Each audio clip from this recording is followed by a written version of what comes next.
Good day everyone, I am Daniel Josh Andrade and today I will share about a very important moment in our history. Corazon Cory Aquino's speech before the US Congress in 1986. After the People Power Revolution, Cory Aquino became the first female president of the Philippines and the symbol of democracy. Her story is inspiring because she was just a simple housewife, pero dahil sa tapang at tiwala ng tao, she was able to lead the country after the long Marcos dictatorship.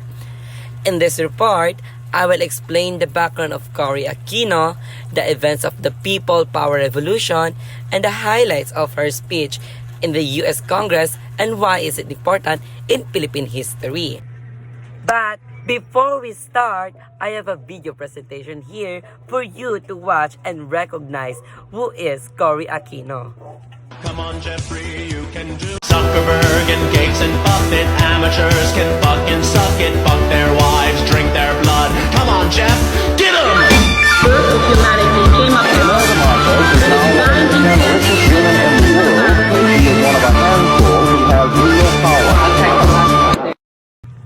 Okay, let's back. First, Corazon Cory Aquino became the symbol of democracy after Marcos was removed from power in 1986. Siya ay asawa ni Senator Benigno Ninoy Aquino Jr. na pinaslang noong 1983. Kahit isa siyang simpleng housewife na walang political experience. Nagtiwala sa kanya ang tao kasi nakita nila ang kanyang katapangan at pagiging tapat. At dito na papasok ang the People Power Revolution noong 1986. So, the People Power Revolution was a peaceful protest that ousted Marcos.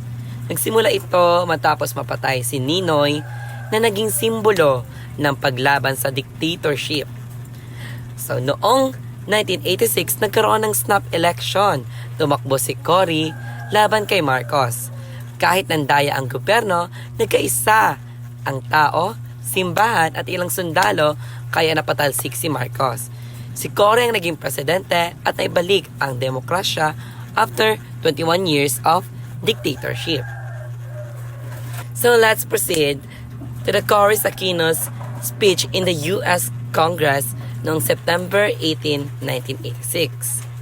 So, when Cory spoke before the US Congress, she shared her struggles under Marcos' rules. Ikinuwento niya ang 3 beses na nawala si Ninoy sa kanila. First, when he was first imprisoned and tortured o nung una siyang makulong at nagpahirapan. Second, nang siya ay mag-hunger strike ng 40 days. Pangatlo, his assassination in 1983 sa Manila International Airport. So, let's proceed to the main points of her speech. Ninoy's martyrdom and the EDSA revolution. Cory said Ninoy's death sparked the People Power Revolution. Ipinakita niya na ang demokrasya ay dapat ipaglaban kahit sa panahon ng diktadura. Pangalawa, restoration of democracy. Ipinahayag ni Cory na naibalik na muli ang constitutional government. Gumagawa ng bagong saligang batas na nagbibigay proteksyon sa karapatan ng tao at babalik ang free elections. Pangatlo, the peace agenda and communist insurgency. Instead of pure military force, Cory wanted peace talks at reintegration programs para sa mga rebelde. Ang paniniwala niya, mas mabilis makakamit ang kapayapaan kung may demokrasya at pagkakaisa o unity, diba? O democracy. 4. Foreign debt. Cory inherited a 26 billion debt from Marcos. Pinangako niyang babayaran ang utang pero sabay na bubuhayin muli ang ekonomiya at demokrasya. In conclusion, Corazon Cory Aquino's speech before the U.S. Congress in 1986 was more than just a personal story. It was the story of the Filipino people. She showed how the sacrifice of Ninoy inspired the People Power Revolution and how democracy was restored after years of dictatorship. Her message was clear.